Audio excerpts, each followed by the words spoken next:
Truly legendary stadiums offer so much more than a cozy seat to sit in and watch a show. A lot of times, the stadium is the show. Check out the 10 coolest, most impressive stadiums on Earth. Since 2005, Munich's Allianz Arena has been entertaining countless German soccer fans. It's also entertained fans of pretty colors that keep changing. Even before entering the 75,000-seat stadium, Allianz Arena already entrances you with a unique glow-in-the-dark color scheme. Every inch of this tire-shaped arena shines brightly in an ocean of LED lights. Every 30 seconds, you're greeted with a new color that runs the Star Wars gamut. Sometimes you get Jedi Blue, other times Sith Lord Red, and still other times you get Samuel L. Jackson Purple. The inside of the arena delivers on the crowd-pleasing promise of the initial light show. With 28 kiosks and 2 full-size restaurants, the only way you'd ever go hungry at an Allianz event is if you chose to go hungry.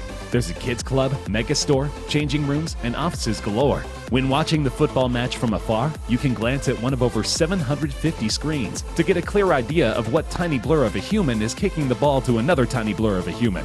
Or you can just stand outside and watch the pretty light show. It may not be soccer, but it is free.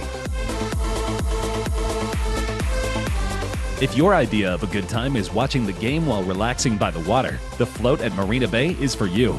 The field is literally built on the water, like a sports-filled peninsula. On the land, you'll find a 30,000-seat set of bleachers, perfect for watching the athletes go. And you wouldn't be watching some small potatoes event either. At roughly the size of a traditional football pitch, the float is the world's largest floating stage. The float was created in 2007, meant to be a temporary stadium until a more permanent and more traditional one could be built. However, that never happened, and the float took on a life of its own as a wonderful place to see a show. You just won't often see a soccer match there, because good luck getting soccer fans to agree that only 30,000 of them can see any given match. Instead, concerts and ceremonies galore have called the float home, including 2007's National Day Parade, the Summer Youth Olympics in 2010, and concerts by such K-pop stars as Girls' Generation. At any given time, the float could be rendered extinct by the completion of a nearby full-size stadium. Until then, sit back and enjoy the water. 2010 saw the first ever FIFA World Cup to be held in Africa. As such, the sport needed a grand arena to host the finals. Enter FNB Stadium, originally known as Soccer Stadium since its opening in 1989. Renovations and reconstruction turned the decades-old stadium into a modern marvel. People began to call it the calabash, or African pot. And as you can see, it does look very much like a giant African clay pot. More to the point, it became the kind of stadium perfect for hosting such a historic event. With nearly 95,000 seats, it is the single largest stadium in all of Africa. Even before its renovation, it could hold nearly 80,000 people. The biggest simply got bigger. And the shows and events FNB Stadium hosts can attest to that. Beyond the 2010 World Cup, FNB hosts a number of important soccer matches, both local and international. It's also hosted a national memorial service for Nelson Mandela after his 2013 death, as well as concerts by international megastars like U2, Justin Bieber, and Lady Gaga. In short, if people pay to see you at FNB Stadium, you're more than a somebody. You're the somebody. Unofficial stadium nicknames sure are fun. One of the most fun is Beijing National Stadium, which almost everyone calls the Bird's Nest Stadium. It's not hard to see why. It looks almost exactly like a giant bird's nest, albeit one made out of steel instead of straw and twigs. It took 42,000 tons of steel to assemble Bird's Nest, making it the world's single largest steel structure as of its 2008 opening. This complete reliance on steel offers the potential for this stadium to safely last well over 100 years in its pristine form. And since it can seat up to 91,000 people, we had all better hope it stays safe and secure for every day of its century-long life. Complicating the goal of a 100-year-old stadium is how the area surrounding it can be less than friendly on a good day. With earthquakes a regular concern, Beijing's government demanded that the stadium be built from steel to withstand them all. However, the weather outside is frightful, dipping as low as negative 20 degrees Celsius in the winter to negative 30 degrees Celsius in the summer. Such temperature extremes can cause steel to expand and contract, which isn't ideal when the goal is to keep 90,000 fans safe at all times.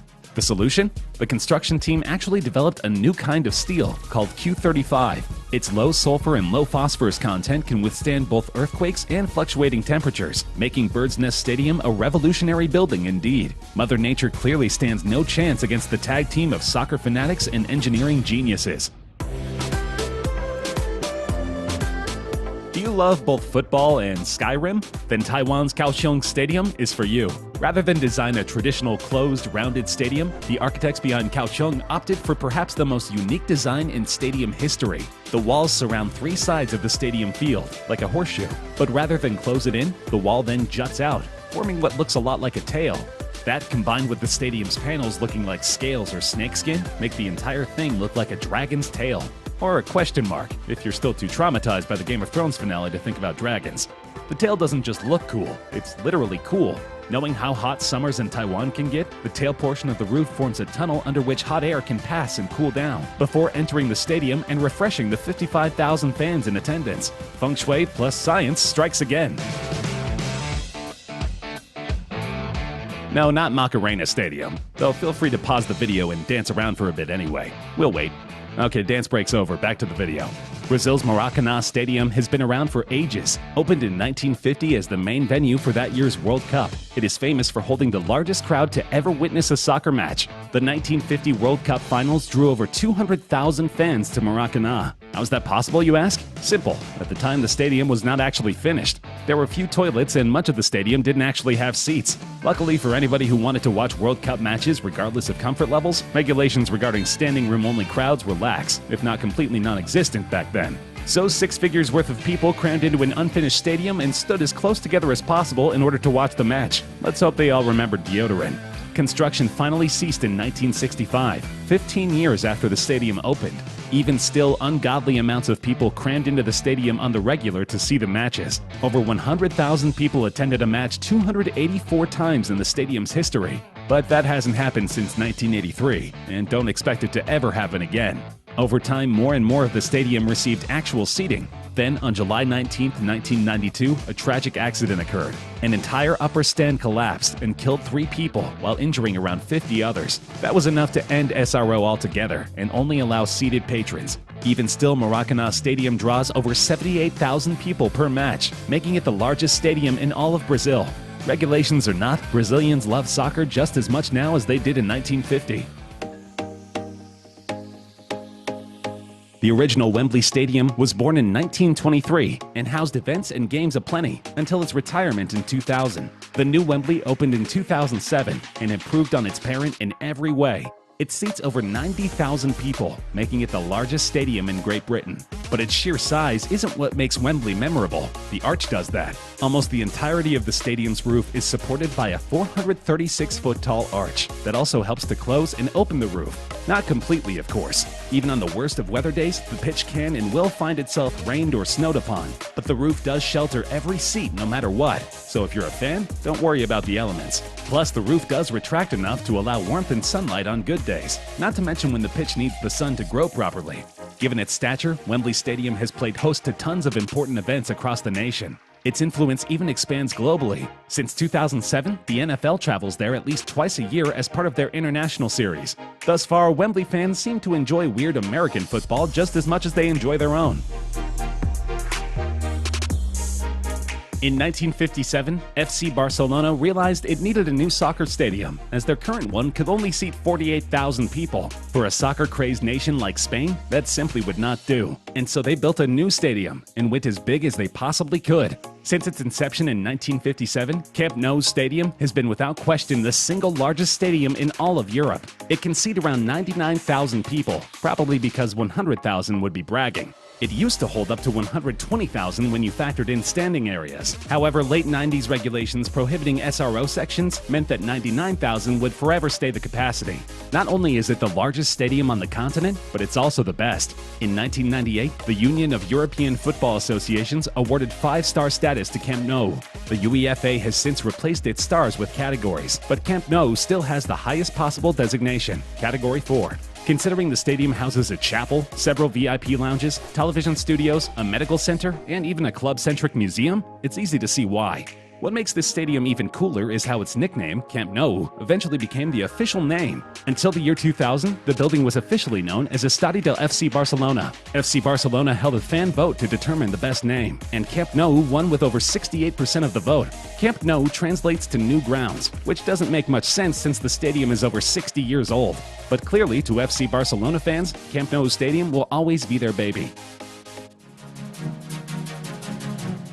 They say everything's bigger in Texas, so why shouldn't their football teams have the biggest stadiums of all? That's apparently what Dallas had in mind when constructing AT&T Stadium for the Cowboys. Their original venue, Texas Stadium, simply wasn't big enough. After all, it could only seat around 65,000 people. For America's team, that simply would not do. Their new stadium, which opened in 2009, seats around 80,000 people for a normal event, but its unique system, where seats are fastened together onto rails, allow for seats to be squeezed together and more added when necessary. Thanks to this innovation, AT&T Stadium can house up to 100,000 people for events such as the Super Bowl and the Cotton Bowl. The stadium itself is one of the most unique in all of sports. Two 300-foot-tall arches support the roof, which retracts enough to allow the elements onto the field, but not the stands. The field is technically below street level, so when fans enter, they get a full panoramic view of everything. And the Jumbotron is perhaps the most massive in the entire sports world. It's 160 feet long, 71 feet high, and hangs 90 feet above the field. It's so massive, in fact, that several football players have hit it while punting the football.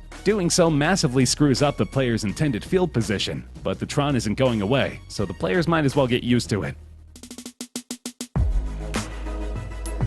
Easily the oldest and most historic stadium on our list, Athens Panathenaic Stadium has existed since 330 BC and is still going strong. It took roughly 1,400 years off due to abandonment, but we won't hold that against it.